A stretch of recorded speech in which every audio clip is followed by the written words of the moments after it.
Selamat datang di channel HN Official. Sekarang saya berada di kandang khusus petelur ya. Ini kandang betina.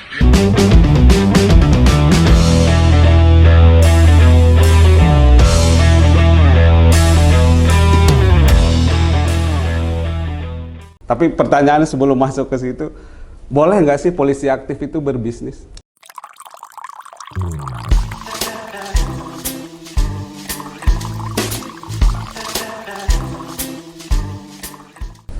Jumpa lagi di Ngopi at Batam Pos. Kali ini kita bakal ngobrol-ngobrol dengan seorang yang hidupnya penuh warna, latar belakangnya cukup banyak.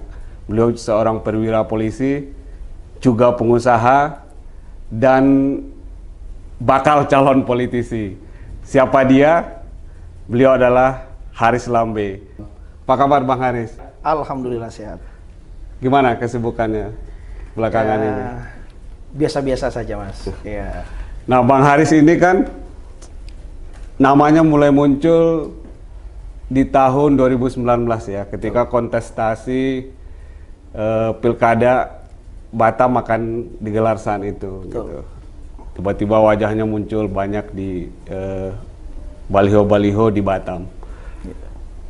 Tapi orang lebih mengenal Bang Haris sebenarnya sebagai seorang perwira dan juga seorang pengusaha. Tapi pertanyaan sebelum masuk ke situ, boleh nggak sih polisi aktif itu berbisnis?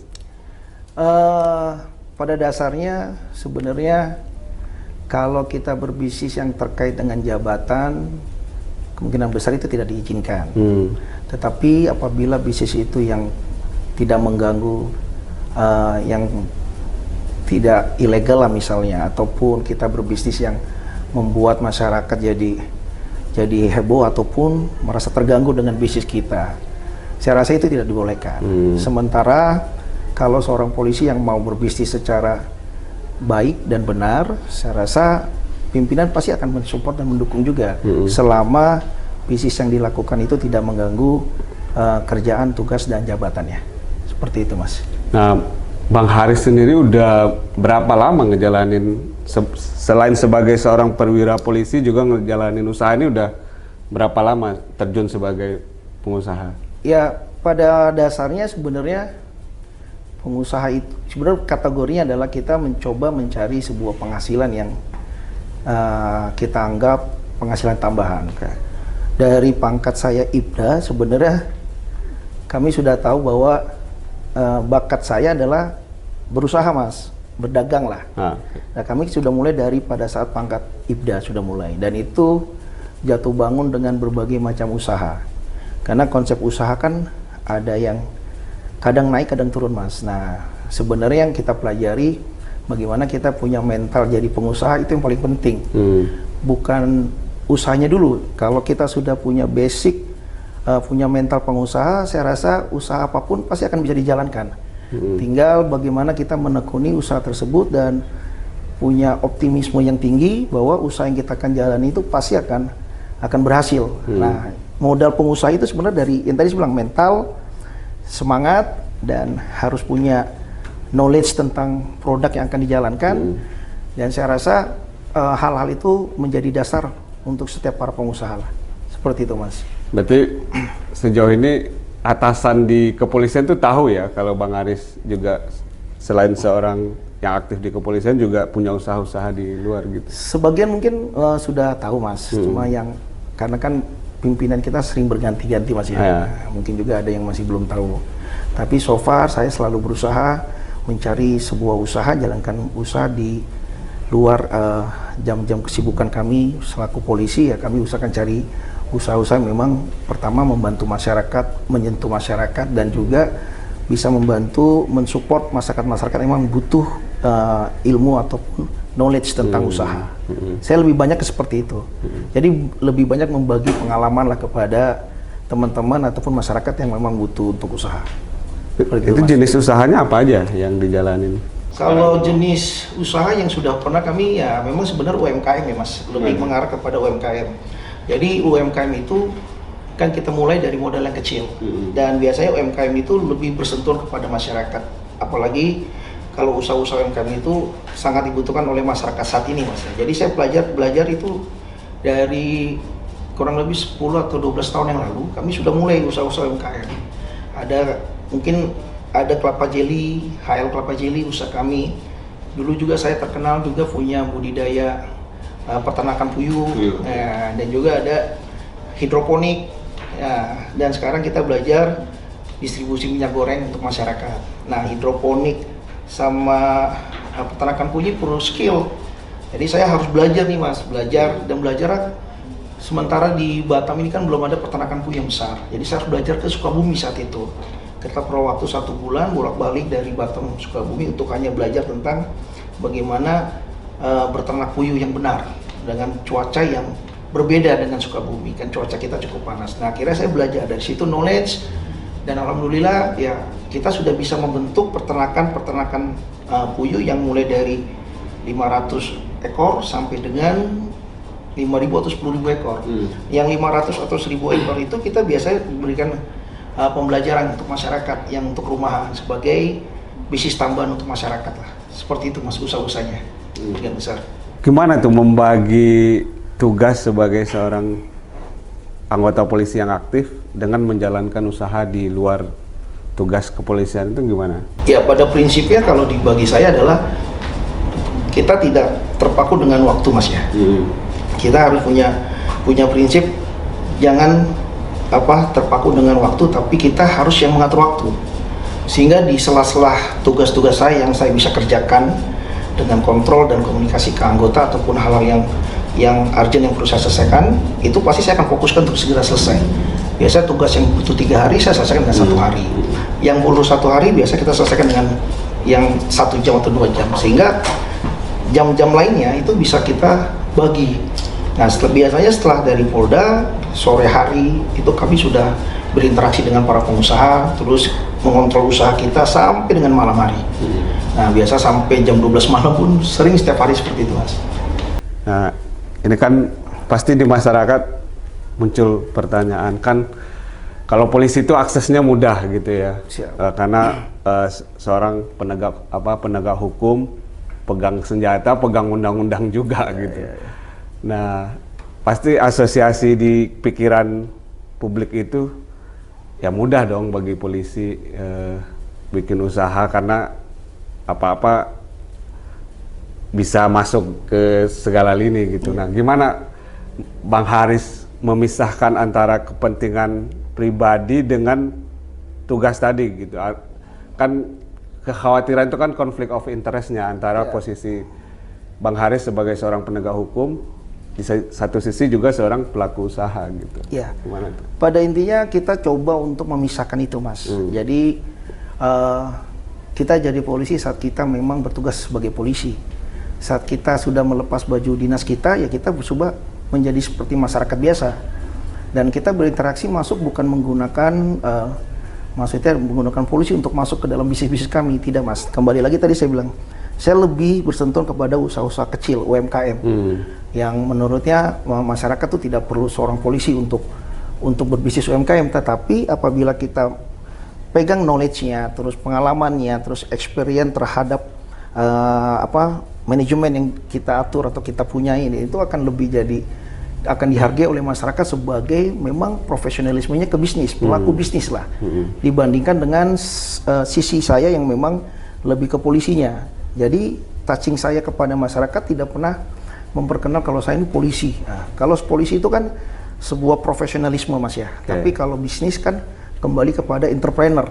Nah, entrepreneur itu ada skill yang perlu diasah. Nah, skill ini berdasarkan pengalaman yang kita lewati, yang kita lakukan. Nah, itu yang kita bagi. Jadi pada saat kita berbagi ke masyarakat atau kita menjadi sebuah bisnis, tidak perlu harus kita perkenalkan diri kita polisi, sebagai Mas. polisi. Ya. Oh, berarti selama membuka jalan bisnis itu nggak pernah Mas, memperkenalkan diri sebagai seorang polisi ya. Kita harus jadi seorang profesionalisme di usahanya. Berusaha profesional. Betul Mas. Tapi ada polisi juga yang ikut dengan ada Bang beberapa Haris polisi yang minta support menjalankan usaha ini. Kalau untuk menjalankan usaha saya lebih berinteraksi kepada masyarakat di luar polisi. Tetapi ada beberapa polisi juga yang mungkin mereka pengen punya usaha ini, mereka berkonsultasi ke kita, ya kita sampaikan, kita preparein. Pada dasarnya kan mereka mempersiapkan masa-masa pensiun mereka kan, mereka sejak mau mendekati pensiun baru mereka persiapkan. Tapi kembali ke kami, kalau di prinsip kami ya, kami persiapkan masa pensiun sejak dini. Ya kami harus belajar yang namanya bisnis. Kembali lagi tadi seperti statement awal saya bahwa bisnis itu bukan bagaimana kita menjalankan bisnis, tapi bagaimana kita memiliki mental jadi seorang entrepreneur. Itu yang paling penting. Karena mental itu akan ada pada saat kita jatuh bangun dalam membangun sebuah bisnis. Apapun tuh bisnisnya, baik kecil, menengah atau besar. Kembali lagi dasar adalah mentalnya ya. Itu yang saya pelajari, dulu mentalitas jadi entrepreneur ya. Nah, selain pebisnis, belakangan kan nama Bang Haris juga ya di kedai-kedai kopi, di baliho-baliho muncul lah, termasuk di pollingnya Batam Pos. Makanya kita mengundang nih salah satunya karena di polling Batam Pos itu udah hampir 1 bulan ini menggelar polling kandidat lah, kandidat calon kepala daerah di Batam untuk 2024, pemilihan 2024. Nah, muncul nama Bang Haris. Seberapa serius Abang menanggapi warga yang mengusulkan nama abang dalam kontestasi ini?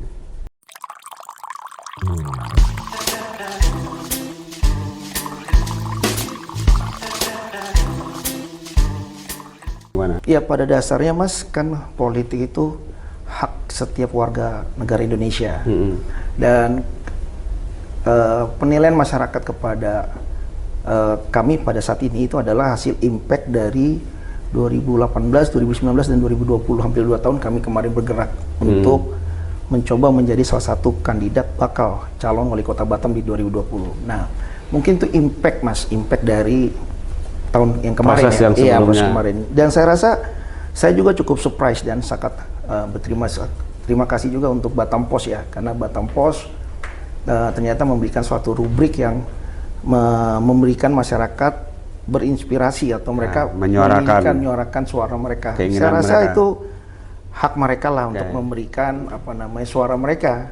Dan kalau dari pribadi kami kan sampai sekarang kami masih polisi dan kami tetap di dalam pekerjaan dan tugas kami sebagai polisi, dan apabila memang ada kesempatan nanti ya kita akan coba berpikir Mas untuk itu, seperti itu. Tapi di 2018 itu udah sempat ada jalan yang dirintis lah seperti itu ya. Artinya memang ada gambaran juga berarti ke depan ingin masuk ke dalam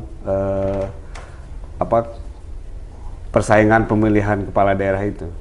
Ya, kalau memang kembali lagi Mas bahwa politik itu adalah sebuah hak semua warga, dan kedua untuk menjadi pemimpin misalnya di kota Batam itu kan tergantung dari depend of masyarakat membutuhkan seperti apa. Apabila memang masyarakat menginginkan sebuah pemimpin yang punya skill atau punya kemampuan di bidang-bidang lain, misalnya sekarang ini sudah kita tahu pemerintah udah cukup bagus ya dipegang dengan yang sekarang ini sebagai wali kota, udah cukup bagus dan cukup baik. Ya saya rasa masyarakat bisa mempertahankan itu. Tetapi kalau sebagian masyarakat menginginkan sebuah ada wajah baru, seperti misal saya ini sebagai wajah baru misalnya, dan saya rasa itu nggak ada masalah ya Mas ya. Itu kita kembalikan pada masyarakat, bagaimana masyarakat Batam membutuhkan sosok mana yang akan mereka pilih sebagai pemimpin nantinya. Itu seperti itu Mas. Tapi masyarakat punya pilihan. Tapi ikhtiar Bang Haris ada juga kan, maksudnya komunikasi ke partai-partai berjalan atau seperti apa? Kalau untuk saat ini sampai sekarang seperti tadi saya bilang bahwa saya memang belum ada suatu statement yang memang serius, karena memang saya masih menjalankan sebagai anggota polisi. Sebagai anggota Polri. Dan sebagai anggota Polri pada khususnya, jadi kita memang belum ada komunikasi apapun ke partai-partai. Tetapi namanya Batam ini kan kecil Mas ya, jadi di mana kita jumpa warung kopi ya pasti akan ketemu dengan mereka. Jadi mereka banyak yang menanyakan juga seperti itu. Sejauh ini gimana di warung kopi itu? Ya mereka kalau sih yang Bang Haris tangkap respon Ya warga? mereka sih sebenarnya banyak yang menginginkan untuk kita kembali ke kontestasi politik di 2024 nanti. Tapi ya saya kembalikan lagi bahwa itu hak mereka lah. Dalam hati saya pribadi, kalau memang ada kesempatan, kenapa tidak? Tapi kalau memang ternyata belum ada kesempatan untuk kita membangun Batam atau menjadi seorang pemimpin di kota Batam, ya kita bisa melakukan dari segi yang lainnya, gitu. Dari hati saya pribadi, Mas. Pada dasar setiap kopi itu pengennya kami ikut lagi untuk bertarung di 2024, gitu, Mas. Nah, bicara soal kesempatan kan, di 2024 itu Pak Rudi sebagai incumbent sudah nggak bisa lagi mencalonkan, gitu ya. Dinamikanya mungkin akan berbeda, gitu. Nah, pendapatnya Bang Haris gimana soal peluang dan situasi yang akan terjadi pada saat itu? Di 2024 nanti? Ya, di persaingan di 2024 itu. Kalau sampai sekarang memang masih wait and see beberapa mungkin beberapa calon yang ingin mendeklarasikan diri masih belum terlihat ya, Mas ya. Jadi saya sih masih belum berani memberikan kesimpulan politik atau eskalasi politik nanti di 2024 terkait dengan wali kota ataupun calon wakil wali kota nantinya.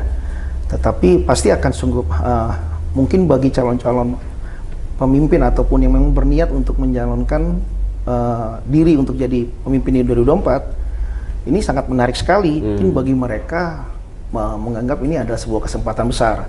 Tinggal tergantung bagaimana figur-figur tersebut ya bisa berinteraksi dengan masyarakat dan bisa menyentuh masyarakat ataupun membangun program-program yang langsung menyentuh masyarakat. Mungkin masyarakat akan lebih bisa melihat seperti itu, Mas. Yang pasti akan lebih asik kalau di figur-figur lain akan bermain berbarengan di 2024 nanti. Soalnya kan figur incumbent yang cukup kuat kan sudah calonkan sebagai calon gubernur. Seperti itu, Mas. Sejauh ini menurut Mas Haris, apa yang perlu dibenahi di Batam ini? Nah. Ya, kalau kebetulan pengalaman ini menurut pendapat pribadi, Mas ya. Apa sih yang dibutuhkan oleh masyarakat Batam? Sebenarnya kan karena impact atau efek dari 2 tahun yang lalu kita sama-sama mengalami masa COVID ya. COVID itu masa-masa sulit. Jadi yang dibutuhkan untuk saat ini saya rasa setelah kami sering di lapangan ya kami lihat kayaknya butuh peningkatan ekonomi. Dan kalaupun memang 2024 nanti misalnya, saya rasa masyarakat akan memilih figur-figur pemimpin yang memang punya program untuk meningkatkan ekonomi. Ekonomi itu kan ada skala luas ya, tapi sebenarnya yang dibutuhkan masyarakat ekonomi skala kecil aja, Mas. Dari mulai bagaimana di rumah tangga mereka, suaminya punya pekerjaan, karena ekonomi akan berimpak kepada lapangan pekerjaan, akan berimpak kepada investor yang akan datang. Nah, kalau investor lapangan pekerjaan diciptakan, pasti ekonomi akan berkesinambungan untuk bisa naik. Dan sekarang saya rasa masyarakat lebih butuh ekonomi lah yang perlu ditingkatkan, seperti itu. Kalau kan pemerintah ya kita nggak bisa menafikan bahwa kita juga harus mengakui karya kepemimpinan yang sekarang. Infrastruktur Batam itu luar biasa ininya gitu. Nah, seandainya kalau Bang Haris ngelihat kondisi hari ini dan ketika Bang Haris diinikan sebagai pemimpin, akan melanjutkan yang pola yang seperti ini atau melakukan mengubah pola yang baru gitu? Oh, ini andaikan, Mas. Andaikan, karena memang sampai sekarang saya belum ada statement untuk berpolitik lagi.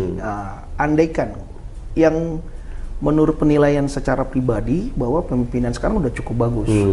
Karena tidak semua kota yang pada saat dipimpin oleh pemimpinnya itu bisa membuat satu struktur pertumbuhan, konstruksi ataupun pembangunan dalam waktu yang singkat. Dalam, kalau nggak salah beliau ini sekarang masuk periode kedua ya.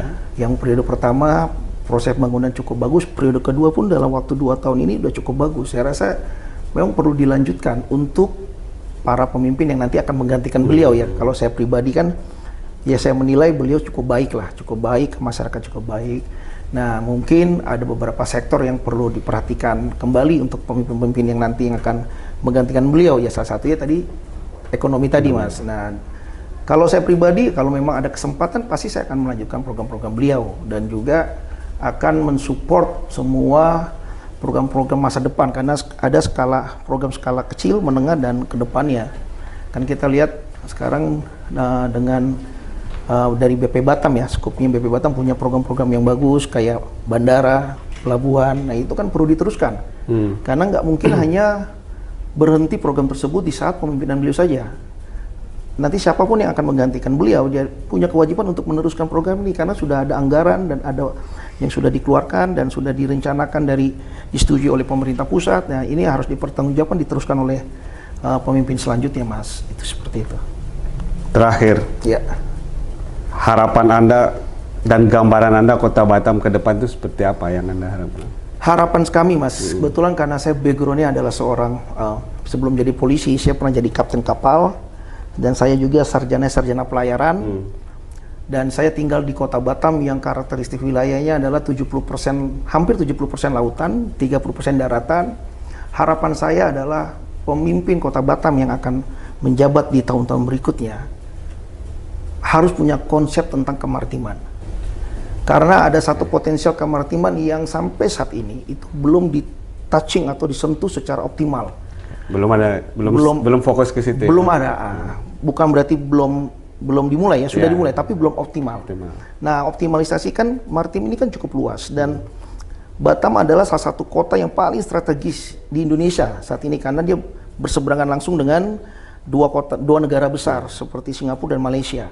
Nah, seharusnya Batam jadi gerbang terdepan kota maritim dan ini jadi ikon yang harus dibesarkan oleh pemimpin-pemimpin Kota Batam. Dia harus bangga bahwa dia menjadi seorang pemimpin di suatu wilayah yang lautannya cukup luas. Sehingga program-program kemaritiman itu perlu dibangun dan bagaimana berinteraksi dengan negara-negara tetangga yang cukup berdekatan ya, seperti kita jarak Singapura dengan jarak Jakarta kan cukup jauh, lebih dekat ke Singapura. Nah, interaksi dengan Singapura ini harus lebih dimaksimalkan supaya ide-ide yang ada yang dari tetangga sebelah itu bisa direalisasikan di Kota Batam. Ini menjadi gerbang terdepan sebagai ikon juga di Indonesia, gerbang of Maritime of Indonesia juga bisa jadi ya. Jadi banyak hal yang perlu diperbaiki khususnya di bidang kemaritiman. Kita lihat shipyard kita, Mas ya, dulu 2010 tahun yang lalu saya datang ke Batam ya sebagai polisi dan kebetulan saya pernah jadi komandan kapal. Saya berinteraksi di perairan menjaga perbatasan antara Indonesia dengan Singapura dan Thailand di dekat Natuna. Ya, pengalaman saya menjadi komandan kapal saya sangat intens bagaimana menjaga keamanan agar tidak ada terjadi pencurian ikan misalnya. Dan maritim itu bukan hanya tentang shipyard tapi banyak, Mas, tentang budidaya perikanan, tentang pengolahan ikan, terus bagaimana membuat potensi-potensi pulau-pulau kita menjadi salah satu sektor pariwisata yang cukup menarik gitu. Itu banyaklah sumbernya. Itu gambaran kami saya, Mas, secara pribadi. Terima kasih Bang Haris. Ya. Demikian ngobrol-ngobrol kita sore ini sama Bang Haris Lambe. Sampai jumpa di Ngopi at Batam Pos berikutnya.